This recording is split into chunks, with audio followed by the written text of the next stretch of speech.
और इसको लेकर अनेकों गीत गढ़वालियों कुमाऊनी में आपको मिल जाएंगे। तो यदि कोई उत्तराखंड के विषय में जानना चाहता है, वहां की संस्कृति को पहचानना चाहता है, तो मेरा उनसे यह आग्रह होगा कि आप केवल बडुली नाम से यदि आप गाने सर्च करेंगे यूट्यूब में, तो आपको अनेक गाने मिलेंगे, पुराने भी और नए भी। नरेंद्र सिंह नेगी जी ने भी इस पर गाना बनाया है, परंतु जो सबसे प्रसिद्ध गीत इसमें है वो एक कुमाऊनी गीत है। यदि आपने सुना हो कभी,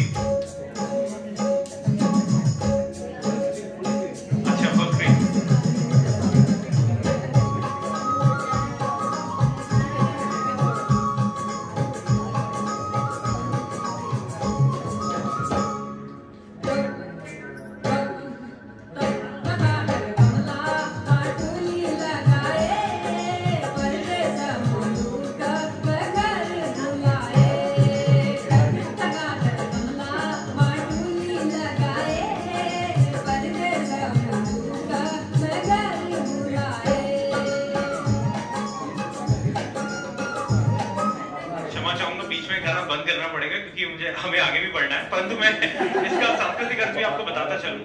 यदि आप देख रहे हैं कि इसमें एक फौजी को दिखाया गया है जो एक फोटो को देखकर विरह में, संभवतः उसकी पत्नी या प्रेमिका उसके विरह में तड़प रहा है, और उसने जो उसे बडुली आ रही है, जो उसे हिचकी आ रही है, उसने उसका नाम भी दिया है। उसकी आवाज का जो वाणी है उसको उसने टक टक नाम से बताया है इस गाने में। तो इससे आपको पता चलता है कि कितना अधिक सांस्कृतिक महत्व है इस शब्द का, बडुली का। तो इससे संबंधित मुझे शब्द केवल पोर्चुगीज में याद आता है, जो मैंने एक भाषा पढ़ी थी, आपको यदि पता ना हो, एक शब्द है सौदाज, और अंग्रेजी में उससे संबंधित कोई शब्द है भी नहीं। तो यदि कोई केवल बडुली किसी को कहता है तो उसके पीछे छुपी हुई याद, स्मृति, विरह जैसे अनेकों विशेषण और शब्द आपके मन में गूंज जाएंगे। इसीलिए बडुली बहुत ही महत्वपूर्ण शब्द है, और यही कारण था कि मैंने बडुली शब्द को इस प्रश्नोत्तरी में सम्मिलित किया है। चलिए अब आगे बढ़ते हैं।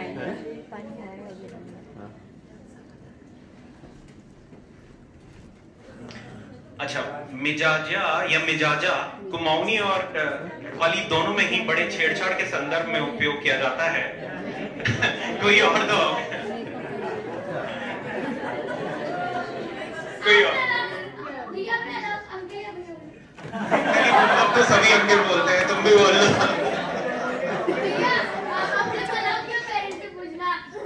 किससे पूछा आपने? किसने पूछा? अच्छा, क्या अर्थ है बताइए? हाँ, लेकिन यहाँ पर एक विशेषण है, यदि इसका विशेषण बनाना हो तो क्या होगा? अच्छा, एडजेक्टिव, क्षमा चाहूंगा, एडजेक्टिव है। अगर इसका एडजेक्टिव बनाओ, ये एडजेक्टिव के तौर पे उपयोग किया गया होता है। हिंदी में नखरे का क्या एडजेक्टिव होगा? नखरीला, बिल्कुल सही आपने कहा। तालियों से स्वागत किया जाए, बहुत सही शब्द। चॉकलेट इनको भी प्रदान किया जाए। वास्तव में किसी दम्भी या अभिमानी युवती के लिए उपयोग किया जाता है, और इसका जो उपयोग है वो एक काफी छेड़खानी के संदर्भ में किया जाता है, जिसे आप अंग्रेजी में फ्लर्ट भी कहते हैं। एटीट्यूड, सर लिखा हुआ एटीट्यूड। यदि आपको किसी युवती को, विशेषकर जिन्हें अपने रूप का घमंड हो, जिन्हें अपने रूप का दंभ हो, यदि आप उन्हें चिढ़ाना हो तो आप उन्हें मिजाजा कह सकते हैं, आप उन्हें मिजाजा कह सकते हैं। और गढ़वालियों कुमाऊनी दोनों में इसको लेकर अनेकों गाने बने हुए। चलिए अब आगे बढ़ते हैं अगले शब्द की ओर। साथीणी और साथेणी, काफी आसान है इसका अर्थ जानना। यह, अच्छा बताइए। बिल्कुल सही, बिल्कुल उपयुक्त उत्तर दिया आपने, सहेली। कृपया इन्हें चॉकलेट दी जाए। तो गढ़वाली और जौनसारी में इस शब्द का बहुत अधिक उपयोग किया जाता है। आप देख ही रहे हैं कि कितने सारे गाने इस नाम से बने हुए हैं। मुझे जानकारी नहीं है कि कुमाऊनी में भी क्या ये शब्द है, साथीणी या साथीनी, क्योंकि मैंने किसी कुमाऊनी गीत में इस प्रकार का शब्द नहीं सुना। परंतु हाँ, नगड़िया तो दोनों भाषाओं में, जी बिल्कुल। लेकिन साथीणी और साथेणी आपको जो टिहरी की गढ़वाली है, उत्तरकाशी गढ़वाली है, उसके साथ साथ जो जौनसार का क्षेत्र है, वहां शब्द काफी प्रचलित है, और बिल्कुल गर्लफ्रेंड, प्रेमिका के सेंस में भी इसका काफी उपयोग किया जाता है।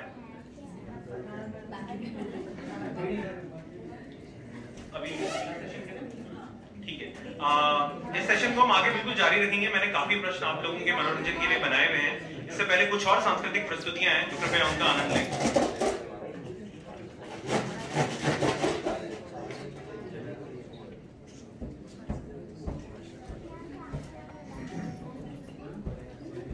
कार्यक्रम में आगे बढ़ते हुए अब हम आमंत्रित करते हैं अगले युवा कलाकार प्रवेश अवस्थी को। प्रवेश मुरली के सुरों के साथ नरेंद्र सिंह नेगी जी द्वारा कृत एक पुराना एवं मधुर भावनात्मक गीत प्रस्तुत करेंगे।